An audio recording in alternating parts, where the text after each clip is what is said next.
They thought they could fence me out of my own land. The HOA called it a security upgrade. I called it what it really was, theft of freedom. But when they built that fence across my only road, they didn't realize who they were dealing with. I didn't fight back with lawyers. I fought back with logic, steel, and a toll booth. You never really appreciate peace until someone tries to take it from you. For 2 years, my ranch had been my personal paradise, 30 acres of Texas soil where sunrise painted the hills gold and silence felt like wealth. I'd left the city behind for good. No more traffic, no deadlines, no neighbors judging how tall my grass was. Just me, the land, and a dream of freedom. I built everything myself. My house ran on solar, my garden watered itself through a coded irrigation system I designed, and my chicken coop opened automatically with the sunrise. Every gadget, every sensor, every fence post, built by my own hands. It wasn't just land. It was proof that I didn't need anyone's approval to live well. On weekends, families stopped by to buy eggs and vegetables. Kids chased goats, laughter echoing through the fields.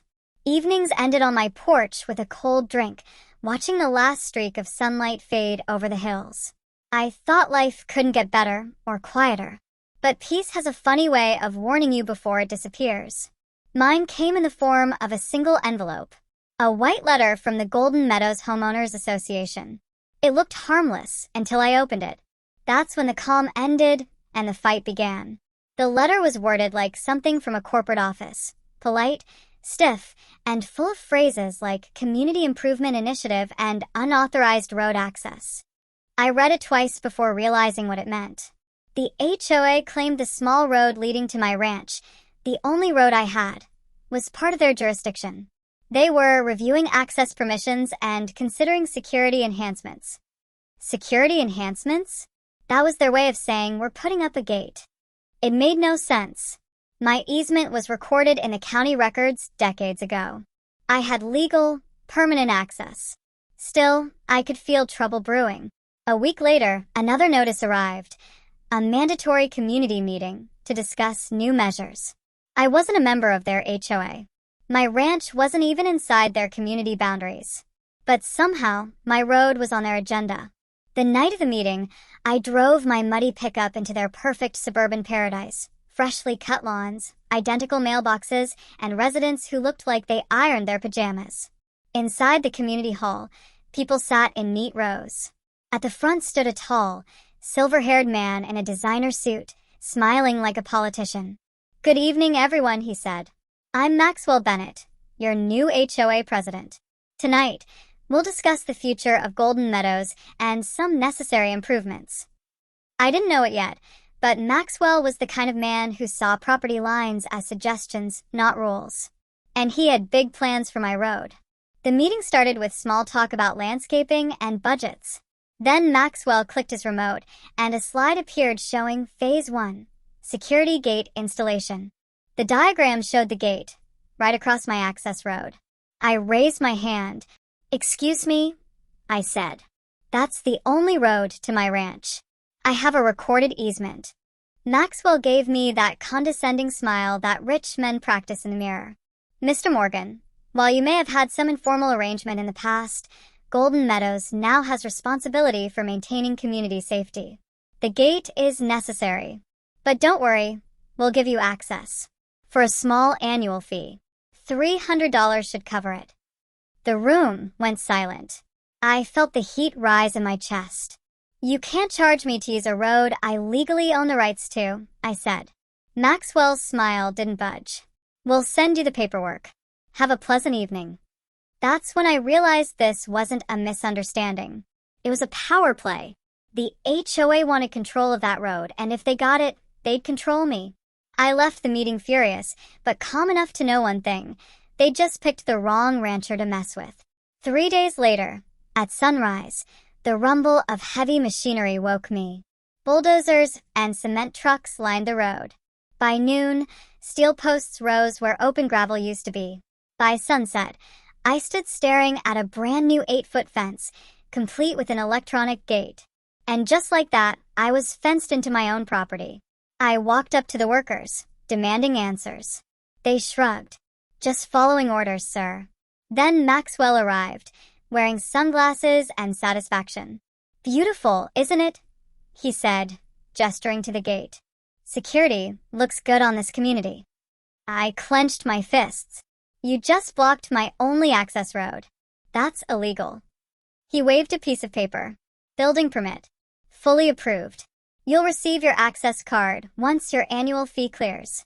Until then, here's a temporary one. I took the plastic card, shaking with anger. I had two choices: break the law or swallow my pride. I chose a third, plan revenge. That night, I called Olivia, my college friend turned real estate attorney. She confirmed what I already knew. They can't do that legally, she said. But getting an injunction will take weeks. Document everything. Don't react. We'll hit them where it hurts with proof.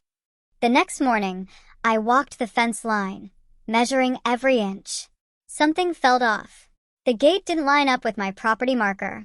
Could it be? I pulled out my old land survey, tracing the boundary lines. My suspicion turned to certainty. They'd built part of that expensive new gate 3 feet onto my land. And just like that, the balance of power shifted. That evening, I stood under the moonlight, staring at the gleaming metal fence that was supposed to intimidate me. Instead, I started to smile. They wanted to play hardball with property rights? Fine. I knew the rules better than they did.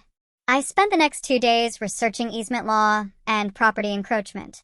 Every word I read made my grin wider. If any structure was built on my land, I had the right to control it, or charge for its use.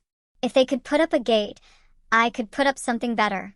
I called my friend Ryan, a contractor who'd helped me rebuild my barn last year. You still got that spare toll gate arm in storage? I asked. He laughed. What are you thinking? I'm thinking if they can charge me, I can charge them. The plan was simple. I wasn't going to sue. I was going to invoice. For the next 3 nights, Ryan, 2 of his workers, and I built under the cover of darkness. Floodlights lit the work area while we drilled posts and wired sensors. I designed a payment system linked to a card reader and motion sensor.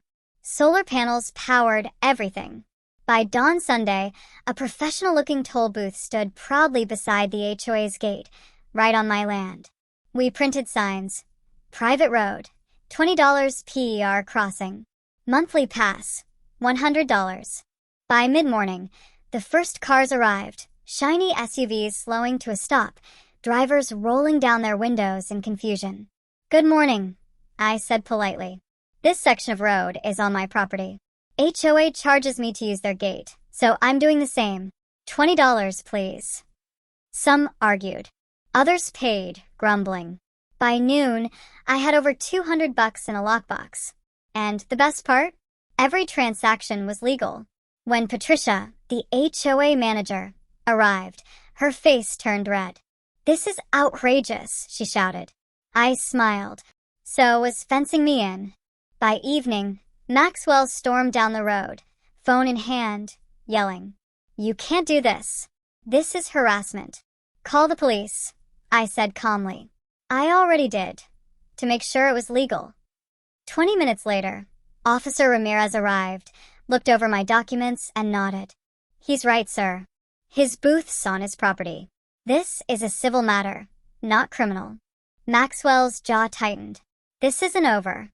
He was right, it wasn't. The HOA tried everything. They cut power lines feeding the area, not realizing I was running fully on solar. They sent inspectors claiming my booth was a public hazard. Olivia shut them down with one phone call. Every attempt they made only embarrassed them more. Meanwhile, the residents grew restless. They paid HOA fees and my tolls. Whispers spread that Maxwell's leadership was a disaster. Cameras and cell phones started filming everything. My little toll booth had become a neighborhood attraction and a symbol of rebellion. Maxwell's frustration boiled into rage. That's when he crossed the line. One night, my security cameras caught 3 figures approaching the booth. They smashed the payment terminal, spray-painted my signs, and ripped down the barrier arm. One of them looked awfully familiar. Same height, same expensive shoes as Maxwell Bennett. I called the police, filed a vandalism report, and handed over the footage. What Maxwell didn't know was that my cameras uploaded everything to the cloud. His face was crystal clear under the moonlight. By morning, I'd rebuilt the booth stronger than before. Steel frame, new cameras, and a giant sign that read, "Special rate for Maxwell Bennett, $1,000 per crossing." The footage went viral after a local reporter published it online. HOA corruption meets Texas stubbornness, the perfect headline. Neighbors rallied behind me. "That rancher's our hero," one woman said on camera. Maxwell, meanwhile, hid behind his lawyer, denying everything. But denial can't erase evidence. And I had plenty. Olivia and I dug deeper. Through county records, we uncovered emails proving Maxwell had a financial deal with a real estate developer planning luxury homes on the land behind mine. The HOA gate wasn't about security. It was about increasing property value and forcing me to sell. Even worse, Maxwell had forged parts of the permit to hide my easement rights. We compiled everything: photos, emails, voice recordings. Then I invited Maxwell to a peace meeting at Olivia's office. He accepted, thinking he could intimidate me. The moment he sat down, he bragged, "You're wasting your time, Mr. Morgan. The HOA has deeper pockets than you'll ever have. You'll go bankrupt before you beat us." He didn't notice the small blinking red light on the desk. We were recording legally. The next morning, I released everything, the footage, the emails, the recording, to the media. Within hours, Maxwell's empire crumbled. News outlets ran the story. Rancher outsmarts HOA, turns blockade into business. Neighbors flooded Maxwell's phone with angry calls. The HOA board held an emergency meeting and voted to remove him. The developer cut ties. The county investigated his forged permits. By the end of the week, the gate was gone. The HOA apologized publicly and agreed to pay all my legal fees, plus damages. I didn't keep the toll money for myself. Every cent, over $15,000, went into a new project, the Land Rights Defense Fund, to help others fight HOA abuse. When the dust settled, I invited everyone, except Maxwell, to a community barbecue at my ranch. Even those who'd once glared at me came with smiles. Kids played by the pond, and laughter filled the air again. As the sun set, Frank, my elderly neighbor, raised a glass. To Ethan, the man who built a toll road to freedom. I smiled. The road behind me stood open again. No fences, no gates. Just dirt, sky, and silence. "They tried to fence me out," I said, watching the last light fade. "But all they did was pave the way for something better."